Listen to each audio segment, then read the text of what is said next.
अब एक बार फिर दुनिया के 2 बिलियन मुसलमान अपना सबसे बड़ा फेस्टिवल ईद मनाएंगे, जिसमें दुनिया के 57 कंट्रीज, मतलब इन सारे कंट्रीज में बिजनेसेस, स्कूल्स, कोर्ट्स सब कुछ बंद हो जाएगा और दुनिया के बड़े बड़े लीडर्स इस दिन की मुबारकबाद देंगे। और सिर्फ यही नहीं, बल्कि दुनिया के बड़े बड़े बिजनेसेस बिल्कुल हिल कर रह जाएंगे। लेकिन क्यों?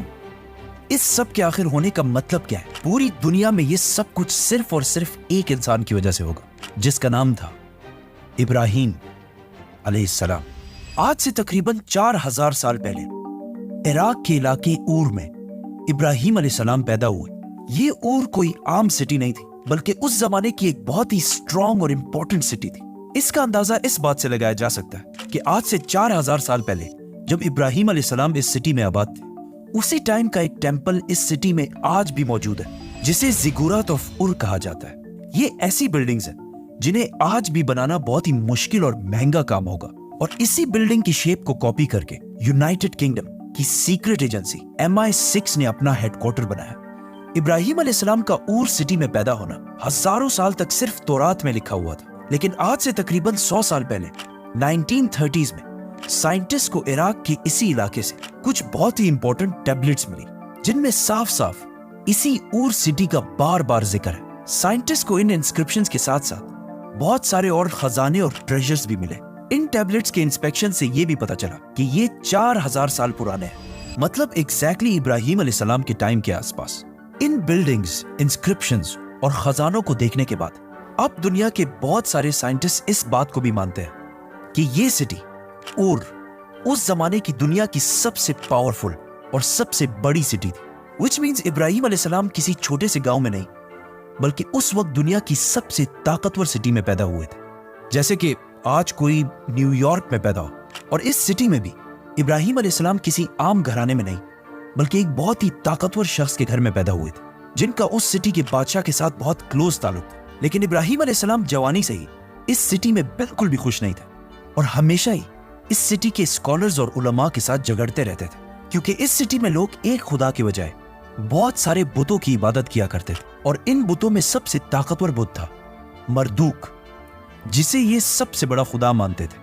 और इन सारे बुतों की इबादत के लिए इस सिटी में बहुत सारे टेंपल्स बनाए गए थे, जिनमें से एक, एज आई सेड, इतना आलीशान टेंपल आज भी दुनिया में मौजूद है। एक दिन इब्राहीम अलैहिस्सलाम अपने लोगों को एक बहुत ही इंपॉर्टेंट पॉइंट समझाने के लिए इस सिटी के एक टेंपल के अंदर गए और एक कुल्हाड़ी लेकर इन सारे बुतों को तोड़ दिया, सिवाय सबसे बड़े बुत के। और फिर उस कुल्हाड़ी को इसी सबसे बड़े बुत के ऊपर डालकर वहां से चले गए। जब इस शहर के लोगों ने आकर ये सब कुछ देखा, तो वो सीधा इब्राहीम अलैहिस्सलाम के पास गए। तो इब्राहीम अलैहिस्सलाम ने कहा कि हो सकता है इस बड़े बुत को इन सारों पर गुस्सा आया हो, इसीलिए उसने इन सारों को मार दिया हो। उन्होंने कहा कि ये तुम क्या कह रहे हो, बुत थोड़ी कुछ कर सकता है। तो इब्राहीम अलैहिस्सलाम ने कहा, एग्जैक्टली, जब तुम्हें पता है कि ये कुछ भी नहीं कर सकता, तो फिर इनसे मांगते क्यों? लेकिन इस बात पर इन सबको इतना गुस्सा आया कि उन्होंने इब्राहीम अलैहिस्सलाम को इबरत बनाने के लिए उस सिटी के बादशाह की मदद से एक बहुत बड़ी आग तैयार की। अब यहां पे एक कंफ्यूजन है कि ये बादशाह नमरूद था और या नमरूद के अलावा कोई और था, क्योंकि तौरात और कुरान दोनों में इस बादशाह का नमरूद होने का कोई जिक्र नहीं है। अब जो भी हो, नमरूद या उस सिटी का जो भी बादशाह था, उसने उस सिटी के सारे लोगों को बुलाया और उनके सामने एक बहुत बड़ी आग जलाई। ये इतनी बड़ी आग थी कि लोग इब्राहीम अलैहिस्सलाम को इसमें फेंकने के लिए इसके करीब भी नहीं जा सकते थे।